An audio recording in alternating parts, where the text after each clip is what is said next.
भगवान विष्णु की माया और देवर्षि नारद की कहानी। एक बार नारद जी मृत्युलोक का भ्रमण कर रहे थे। मृत्युलोक में दुख, शोक और संताप से पीड़ित मनुष्यों को देखकर नारद जी बड़े दुखी हुए। वहां से नारद जी सीधे विष्णु लोक पहुंचे और भगवान विष्णु से बोले, प्रभु, मृत्युलोक पर बहुत दुख और शोक और संताप है। आप उनके कल्याण के लिए कुछ करते क्यों नहीं?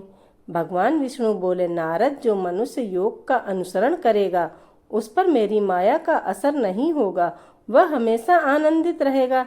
लेकिन जो केवल भोगों में लगा रहेगा उसे मेरी माया दुख, शोक और संताप ही दे देगी। नारद जी बोले, प्रभु, आपकी माया के बारे में मैंने बहुत सुना है लेकिन कभी देखा नहीं। कृपा करके आप मुझे अपनी माया दिखाएंगे? भगवान विष्णु बोले, नारद, तुम तो हमेशा मुझ में विचरण करते हो, इसलिए मेरी माया तुम्हें आवृत नहीं कर सकती।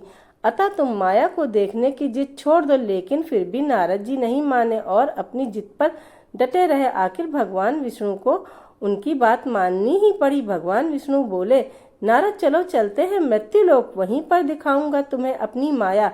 इतना कहते ही भगवान विष्णु और नारद जी दोनों मृत्युलोक पर एक सुनसान रेगिस्तान में पहुंच गए, जहां दूर दूर तक पानी का कोई अता पता नहीं था। यह देखकर नारद जी बोले, प्रभु, हम ये कहाँ आ गए? कहाँ है आपकी माया? भगवान विष्णु बोले, अरे नारद, माया से भी मिल लेंगे।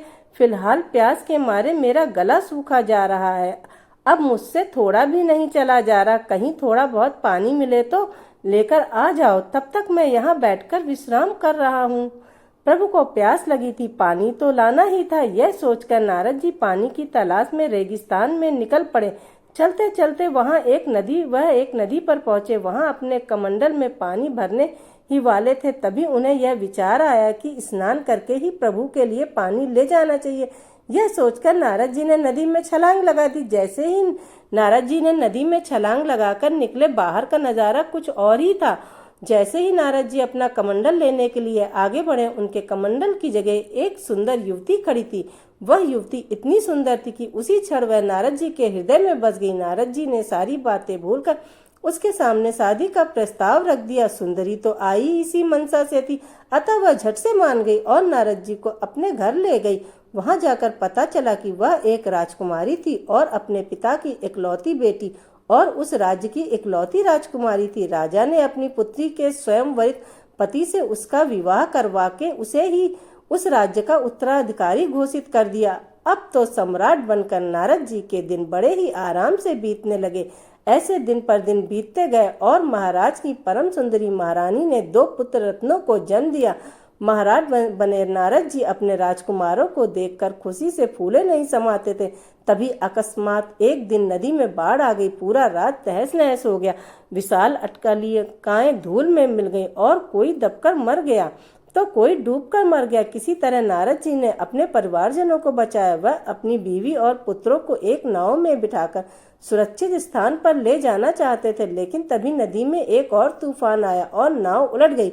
दोनों बच्चों को तो नारद जी ने पकड़ लिया, किंतु महारानी बह गई। नारद जी बड़े दुखी हुए, लेकिन मजबूरी में सिवाय देखने के कुछ भी नहीं कर सके। इस तरह बच्चों को सुरक्षित लेकर वह किनारे पर पहुंचे, लेकिन अब उनके पास खाने खिलाने के लिए कुछ नहीं था। बच्चों को बड़ी जोर से भूख लगी थी। वह जोर जोर से रोने लगे और देखते ही देखते बच्चों ने भूख से प्राण त्याग दिए। यह देखकर सम्राट नारद घोर विषाद में डूब गए, अकेले पड़ गए।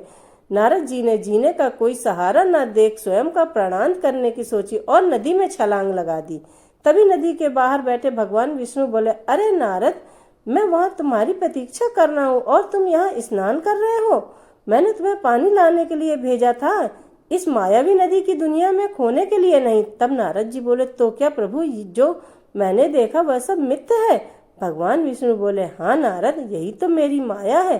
तुम्हारी बहुत इच्छा थी ना माया देखने की, देख ली, अब यह और देखना है? नारद जी बोले, नहीं नहीं प्रभु, अब मुझे कोई माया नहीं देखनी, आपके दर्शन ही पर्याप्त हैं।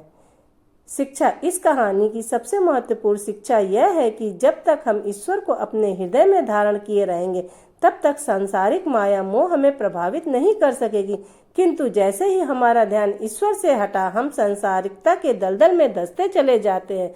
अतः बुद्धिमान मनुष्य को चाहिए कि हमेशा यथा योग प्रभु का स्मरण बनाए रखे, Thank you for watching. Please like and subscribe.